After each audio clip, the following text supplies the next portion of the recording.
Hey y'all, it's your boy Farrell. Hope everybody's doing okay. Dealing with this whole pandemic situation that we're all kind of stressing with and dealing with right now. So I'm outside. I went, touched my face. Damn it! Don't tell nobody. So I stepped outside because I need to get a furnace filter and a couple of essential items for eating and living. And I'm out here and I'm in a Fred Meyer store in my neighborhood, and I'm at the self-checkout, and there's a couple of color. They're checking out, and they're getting heavily scrutinized by the self-checkout lady. Like, of course, I don't need to tell you what the race of the self-checkout lady was. I think y'all can probably put two and two together on that respect. But she's basically unwrapping these people's meat and going through every aspect of their bags and their cart because one item didn't ring up. So they called her on it, and she got supremely indignant with them and called her manager.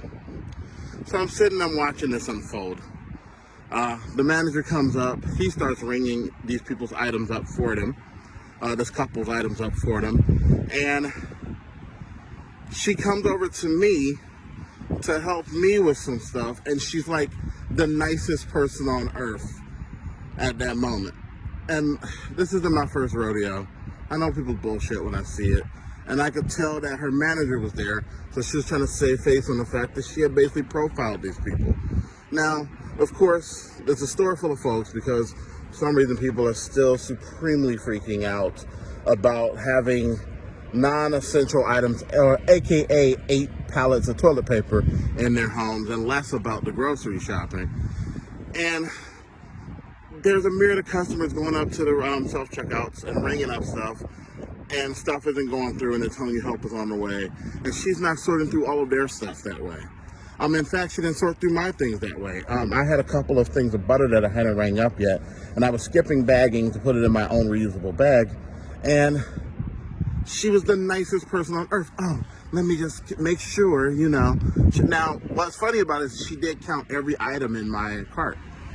So she felt like, so she was still supremely profiling, and she was not doing this to the white customers.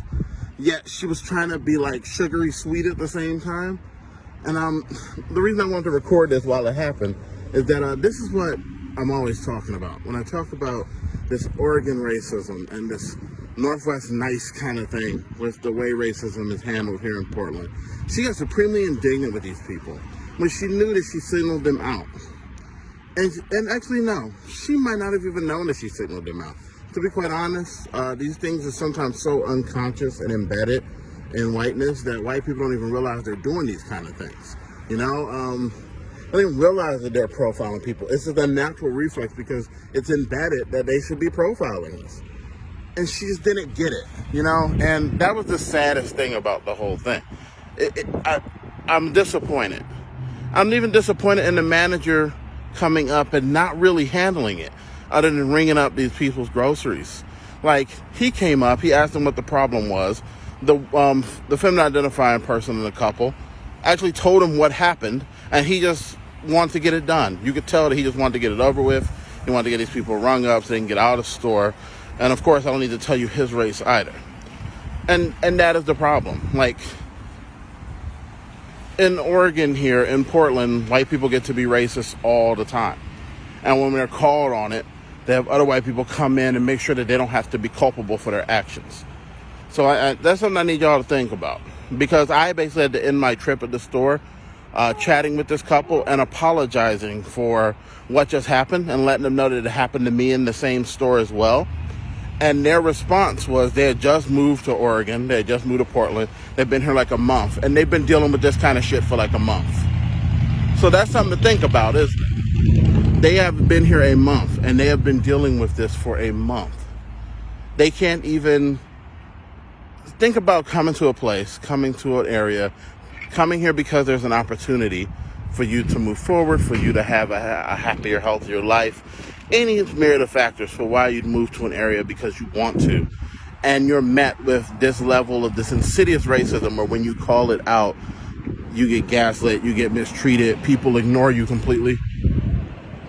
if you're white and you're watching this right now, I want you to think about that. I want you to think about that feeling. I want you to walk around with that feeling that you aren't welcome anywhere you go, that you're always going to be scrutinized everywhere you go.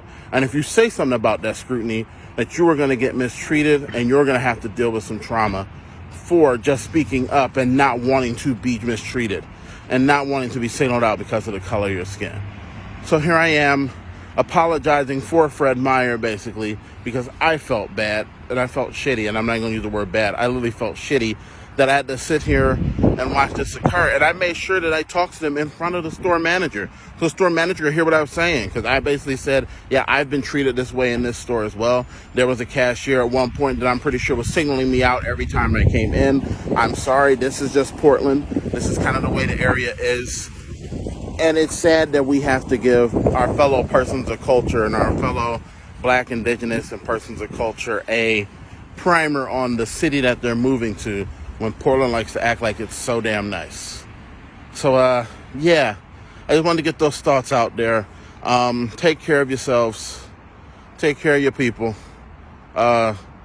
Go for a walk if you can, because that's really what kind of led me to the store too. I need to get out of my house for a second. But also be safe, be clean, do everything you need to do for yourselves, and realize that the trauma don't stop just because there's a pandemic going on. That racism is racism. And we've even seen it take place in this pandemic. So it's a damn shame. And that's something for y'all white folks to think about. And also something for persons of color to think about if we're being racist toward other persons of color because of the hierarchy and the dynamics that our society is set up. So take care of yourselves. Keep some thoughts in mind. And I'll holler at y'all on the flip side.